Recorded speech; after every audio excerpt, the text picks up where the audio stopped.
Welcome back. Now, last week we started our IT series on unemployment, and we are going to continue it today, talking about employment and the issues around it in Nigeria. Of course, stemming from the immigration service disaster with the exams that were held across stadiums in Nigeria a couple of weeks ago. I have here with me Jessica Akano.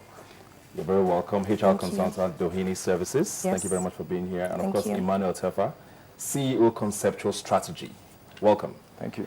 Last week, we talked a bit about unemployment, and one thing that kept coming up was employability. And it's a word that I have sort of a love-hate relationship with, because I don't like the fact that people can be unemployable.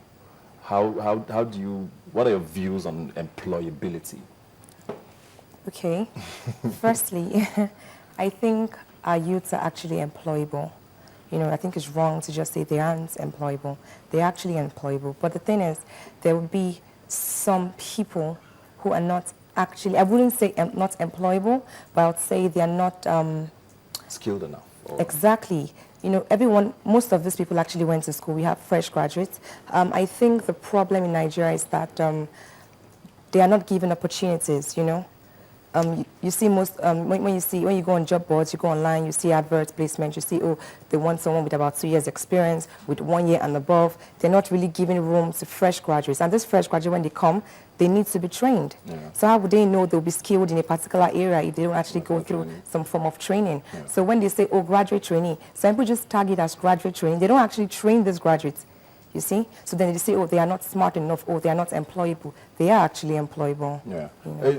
This employability matters as well. How much of it is an indictment on our education system or on the individuals themselves who have, over the years, not necessarily equipped themselves enough? Because, I mean, if the state is failing you, you have a duty as well to sort of arm yourself. Yeah. How much of it is our problem?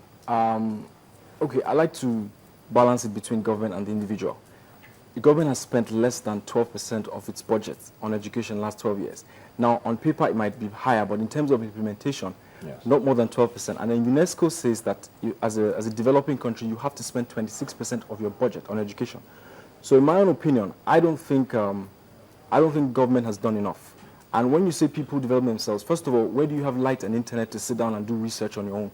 Yeah, you might have access to a few books and libraries, but that's not going to be enough because the total exposure that comes with education has to do also with the environment. And when you look at the way people are growing up, especially in all those shanties and quotes in Lagos, how would you develop yourself in that? You're reading with candle. You end up getting blind, Exactly. So it's not most of our fault. It's also part of the system and the environment. Yeah. It's not conducive.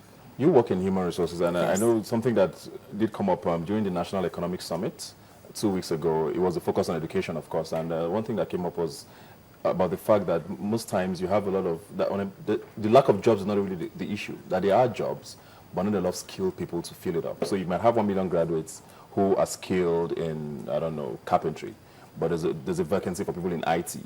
How are we doing with filling, a lot of those spaces that need to be filled up? Okay, let's start with, as I work with the human resources firm, we get to fill roles, we get to fill different positions for different clients. But the thing is, there are actually credible graduates out there. Some companies do not actually go out of their way to, employ the services of human resources firms, for instance, to actually help them get suitable candidates. So you just sit down and put their family members there. Corruption is crazy in Nigeria. So they don't get to put the right candidates there. There are actually credible candidates there. They're actually out there, but do they actually want to find them? Do they want to go the extra mile to get them? Yeah. That's the question. It's not just about sitting down and saying, we have jobs, but nobody's coming to fill it. Yeah. There are actually people who are looking for jobs. It's either they get the right candidates and they are unable to pay these candidates because, people need, there's one thing to get a job, then there's job satisfaction.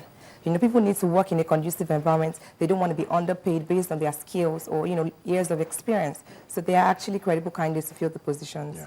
You're in consulting. How much of a problem is it, to... will I use the word convince now graduates to pursue, it's a big problem here. Most people study something and then end up doing something else because whatever they study is not very attractive. You have a lot of graduates from agricultural universities, for example, in this country who don't want to have anything to do with farming or anything in the agricultural sector. Okay. Everybody wants to work in a bank or in the petroleum sector. How do you work around those sort of problems? Firstly, to be honest with you, I know she's spoken a lot, and I'm not going to disagree with her. I'm not in that business disagreeing with my panel. But I like to, somehow just vary a bit. In consulting, it's actually very difficult to get skilled people. Okay. And that's why a lot of people don't believe in consultants, because we have a lot of people who are doing, things that they shouldn't, and they think that is strategic. You see, the skill sets required in consulting, a consultant sits down with his laptop, and all day you're typing, you're writing, you're thinking, you're researching. You're not attending to anybody, apart from maybe meeting with clients. So the skills are strategic thinking, problem solving, elements of business analysis. You don't have to be very conversant with local and the external environment. Now, when you look at all these skill sets, these are not the things you take out of university. The average graduate comes, they can't write. They can't write a memo. They can't write an email. One sent me an email and said, no wahala. I said, send me your job. Okay, you send me your CVs. Okay, no wahala. I'm like, you just left school, and it's a very good university, by the way, and public university, So it's difficult for us. We have to train them. Yeah. And when you look at organizations, I don't want to call any name, but some of these big top 5, consulting firms, what they do is after they trained, then the big names now, the other bigger petroleum and so on, now just come and be picking them, like cherry picking the best, because the consulting firms have done the trainings. Yeah. And then the smaller consulting firms like ours, we have to spend so much time and resources training them, and if we can afford to pay them at some point, they leave. Something you brought up now, which we actually did touch on a bit last week, was this sort of skills that you don't learn in school. Yeah. Is it time to start incorporating that in our curriculum? Critical thinking. These are things that. How do you even incorporate it if you have to? Let me say this, Ebuka, and I stand to be corrected. This is my personal opinion. Nigeria is 12 years away from fixing its educational system. Forget it. You only need an intervention at this point. It's almost like a state of emergency. I see the thing, my heart bleeds about it. Like, it's so bad. I go to public schools. I went to university. I don't want to call the name too. Well, maybe I should. But I'm not proud of that experience. I stood half of the time in lecture halls. What kind of lessons do I want to learn? Trust me. Exactly. So how is that quality education? The first time I saw a laptop to use was typing my project. Wi-Fi? What was that?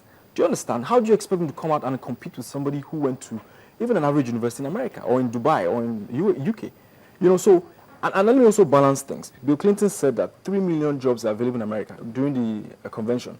This recent Democratic Convention, 3 million jobs are available, but there are not enough Americans to fill up the space. So there's a global problem in terms of the structural change in the economy that is causing jobs to be changing. You see someone say, my job, I'm a social media analyst. When was that? 10 years ago. Yeah. So things have come out. So people now need to develop these skill sets to fit that. The university, I doubt if they can catch up, because most of the professors don't even know what the employers want. So maybe actually you should cut down university and move some part of it to the corporate environment. So companies should set up their universities after all. Yeah. This particular company, they know what they want. Then they should now train people to, that's my opinion. It's a very interesting point you bring up there, because I know you talked about training. That's what And training is something that has become very synonymous with a lot of Nigerian companies. The employee, they send you to training first before you even do anything at the office. Exactly. Then there's this constant training and retraining and retraining. And are the companies taking on too much? And is it really their duty to be doing all of this? The truth is, if you actually want to get best results from a certain person, I think they need to discover themselves at the same time. I don't believe that. Well, let me use myself as an example. When I came out of university, I hadn't discovered myself fully. You see, I studied cell biology and genetics. And where am I now? Human resources. Exactly. So it took me time to discover myself and realize that, okay, I don't think I want to be sitting in the lab checking embryos and stuff. Now, people also feel these things too, People know that, okay, I studied accounting. Maybe I don't want to be an accountant. Maybe I want to be something else. But they need that chance. They need opportunities to actually explore themselves,